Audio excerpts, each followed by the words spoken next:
परम श्रद्धेय सद्गुरुदेव, परम श्रद्धेय स्वामी जी, परम श्रद्धेय राजावाड़ी आश्रम के परमाध्यक्ष मेरा श्री जी, मंचस्थ विद्वत यतिवृंद, भक्तिमती माता, आज असली परीक्षा।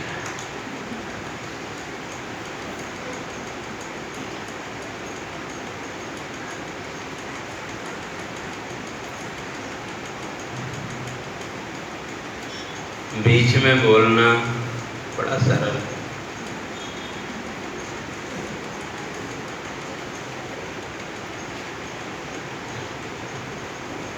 वक्तव्य विषय प्रज्ञानम ब्रह्म। बड़े सुंदर चर्चा आप लोग सुन रहे थे। प्रज्ञान का प्रकृष्टम ज्ञान, तो जो प्रकृष्ट ज्ञान है क्या? स्वयं ही स्वयं का स्वयं की सत्ता के रूप में बोध। वो जो बोध है वो बोध रूपता ही ब्रह्म है।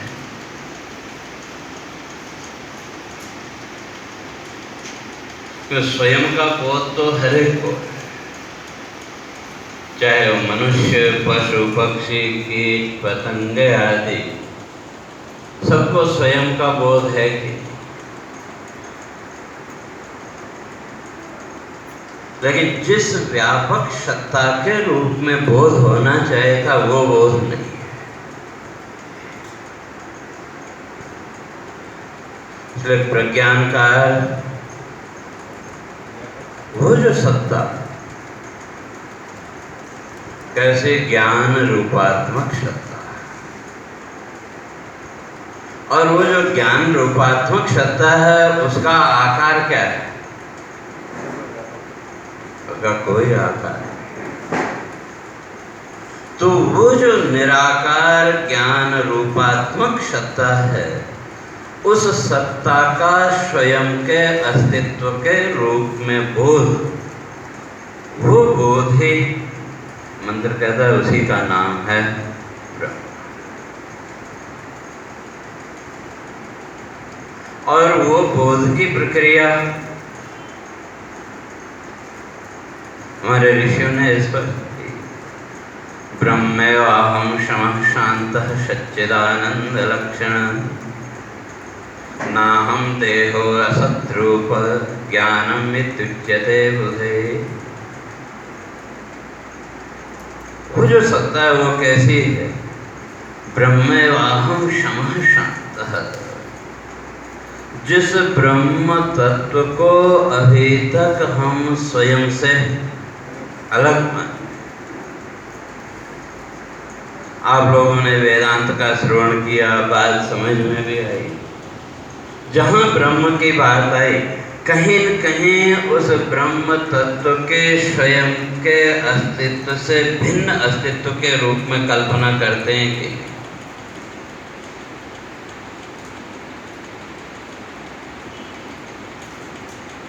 तो ये जो भेद है, इस भेद से ऊपर उठना। तो वो जो ब्रह्म सत्ता है वो किस रूप में? का सच्चिदानंद लक्षण। उसका जो लक्षण है वो सत, चित और आनंद। और नाहं देहो असत रूप। जिस शरीर के साथ हमने इतना ज्यादा तादात्म्य कर रखा है कि इस शरीर भाव से, देह भाव से बाहर निकल ही नहीं पाए, और जिसने धीरे धीरे चिंतन के द्वारा इस भाव को दृढ़ कर लिया कि मैं शरीर नहीं हूँ, कहने से नहीं होता। वो भाव, वो बोध अंदर से जागृत होता है। और जहाँ तक ज्ञान की बात है, बोध की बात है, तो स्वयं के सत्ता का बोध तो हर एक प्राणी को है। लेकिन ये जितनी भी ज्ञान की प्रक्रिया है संसार में, इसके दो रूप हैं। एक दृश्य ज्ञान और दूसरा सत्ता ज्ञान। सत्ता ज्ञान कहें, अस्तित्व ज्ञान कहें। और ये जितना भी दृश्य ज्ञान है ये 3 टुकड़ों में बटा हुआ है।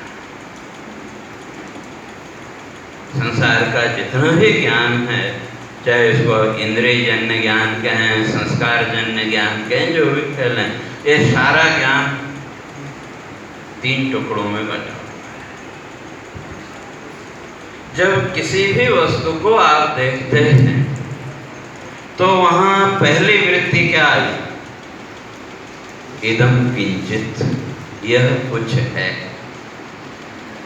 और उसके लिए यूं समझो, आप रात को सोए और कोई एक वस्तु आपने अपने कमरे के कोने में रखी और अचानक आपकी रात को आंख खुली और हल्की रोशनी है और आपकी दृष्टि बड़ी हो कोने पर, लेकिन आपके स्मृति में वो नहीं है, तो सबसे पहले आपको क्या लगता है कि यहाँ पर कुछ है? होता है कि और उस वृत्ति के साथ ही आपके चित्त में, आपके मन में एक प्रकार का भय का भाव भी जागृत हुआ कि, और फिर धीरे धीरे आपकी स्मृति स्पष्ट हुई, आपके संस्कार जागृत हुए, तो उन संस्कारों के द्वारा आपको उस वस्तु का ज्ञान हुआ, बोध हुआ। संसार की प्रक्रिया हुई है। संसार में जो वस्तु पहली बार सामने आए, वहां भी वही है कि यह कुछ है। तो पहले क्षण में इदम किंचित, यह कुछ है, और दूसरे क्षण में संस्कारों के माध्यम से उस वस्तु का बोध, और तब तीसरे क्षण में आप कहते हैं कि नहीं, मैं इसे जानता हूं या मैं इसे नहीं जानता। जो तो संसार का कहें या जितना भी दृश्य ज्ञान है, ये दृश्य ज्ञान 3 टुकड़ों में हो गया कि ये 3 सीढ़ियां चढ़ने के बाद आप किसी निष्कर्ष पर पहुंचते हैं। लेकिन आपका जो अपने अस्तित्व का बोध है, उस अस्तित्व बोध में कभी ये भाव आया कि इदम किंचित? आपका जो स्वयं के अस्तित्व का बोध है, स्वयं के अस्तित्व का भाव है, वो तो हमेशा एक रूप है कि उसमें भेद नहीं है। तो अब कौन सा ज्ञान चाहिए? जो ज्ञान हर क्षण बदलता रहे, वो ज्ञान चाहिए, या जिस ज्ञान में निरंतरता है वो चाहिए? मुंह से तो हम बोल देते हैं यहाँ निरंतरता, लेकिन अगर जीवन की वृत्तियों को देखें तो इसी क्षणिक ज्ञान के पीछे दौड़ रहे हैं कि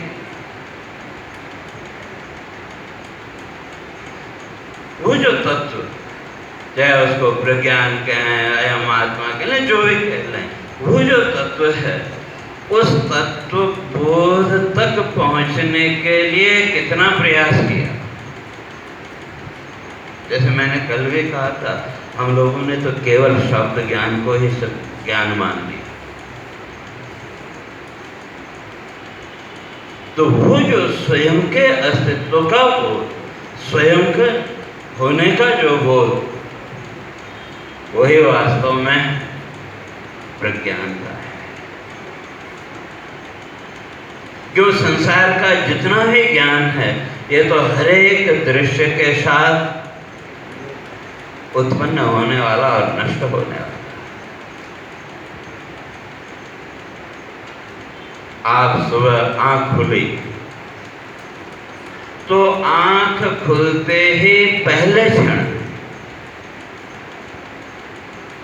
क्योंकि प्रक्रिया बड़ी तीव्र है, तो आंख खुलते ही जो पहला क्षण, उस प्रथम क्षण में आपको अपने अस्तित्व का बोध है कि नहीं? लेकिन उसको आप शब्दों के द्वारा व्यक्त कर सकते हैं क्या? और जब तक वो अस्तित्व बोध है स्वयं के सत्ता रूप से, तो तब तक जीवन में किसी प्रकार का दुख नहीं, किसी प्रकार की चिंता नहीं, किसी प्रकार का कोई दूसरा भाव है नहीं। और फिर धीरे धीरे अब आप अपने कमरे से बाहर निकले तो बाहर आते ही बच्चों को सामने देखा, तो बच्चों को सामने देखते ही माता पिता के रूप में स्वयं की कल्पना कर ली थी। इसी तरह से जो दृश्य सामने आया, उस दृश्य के अनुसार अपने एक नए रूप की कल्पना की, और उस समय उस रूप का ज्ञान भी हुआ कि माता पिता पुत्र पुत्री भाई बहन जो भी जीवन का व्यवहार है, ये सब ज्ञान हुआ कि, लेकिन कितनी देर रहा? जब तक दृश्य सामने है वो ज्ञान तभी तक। और जैसे ही वो दृश्य बदला, पहले का जो ज्ञान था वो का है, और उसकी जगह एक नया ज्ञान प्रस्फुटित हो गया। लेकिन हर ज्ञान के साथ आपका अस्तित्व बोध भी है कि नहीं?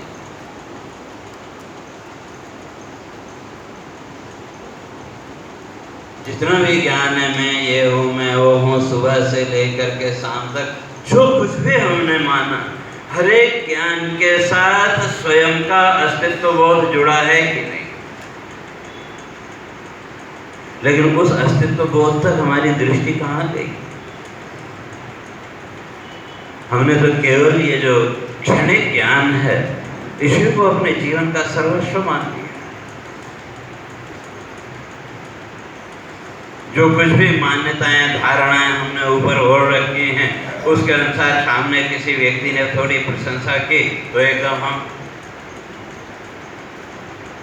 और किसी ने उसके विपरीत बोला तो फिर वही अवसाद, चिंता, वो सब जीवन में। तो कहने का अर्थ ये कि सुबह से लेकर के शाम तक का आपका ये जितना भी ज्ञान है, और ये सारा ज्ञान वही मान्यताओं पर टिका हुआ है, और मान्यताओं के पीछे फिर वही संस्कार, और लंबी प्रक्रिया है, अभी उतना समय नहीं उसको स्पष्ट करने का। संक्षेप में बता कि परमात्मा ने हमारी जो इंद्रियां हैं, इनमें एक सेंसर सिस्टम लगा के,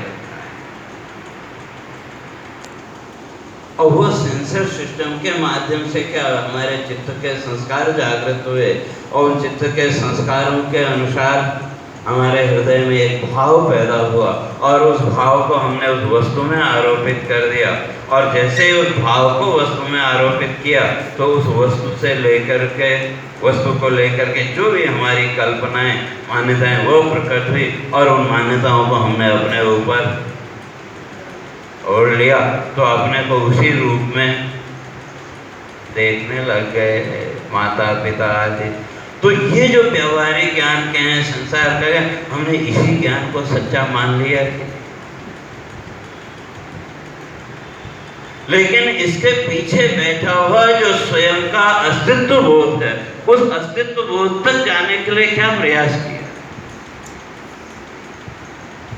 और आपका ये जितना भी संसार का ज्ञान है, स्वयं के अस्तित्व बोध के बिना संभव है क्या?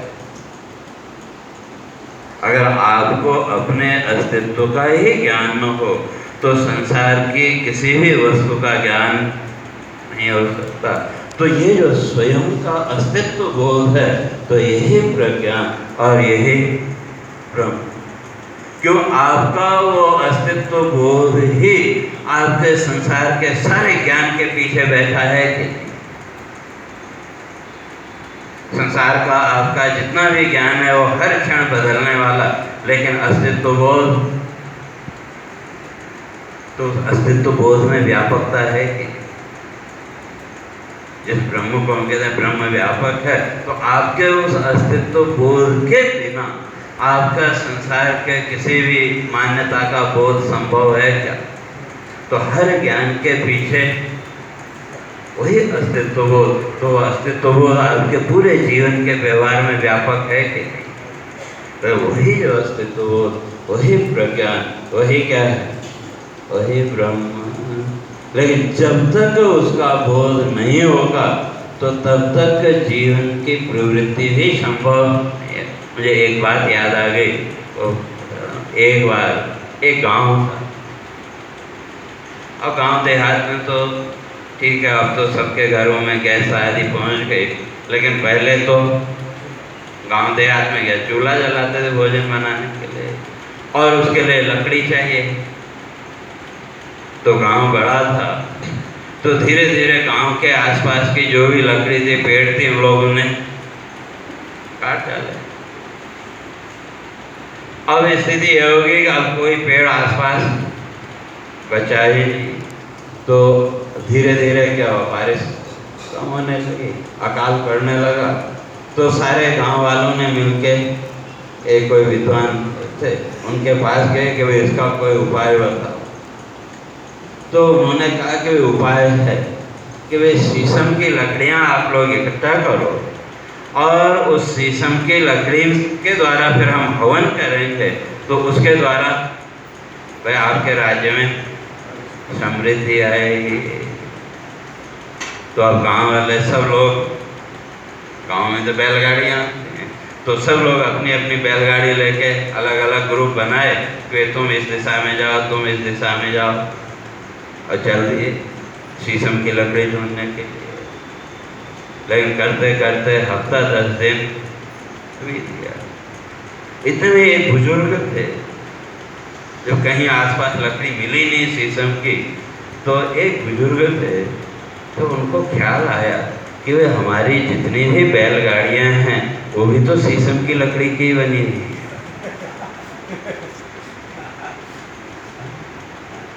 जैसे ही वो ख्याल आया तो भटकाव बंद हो गया।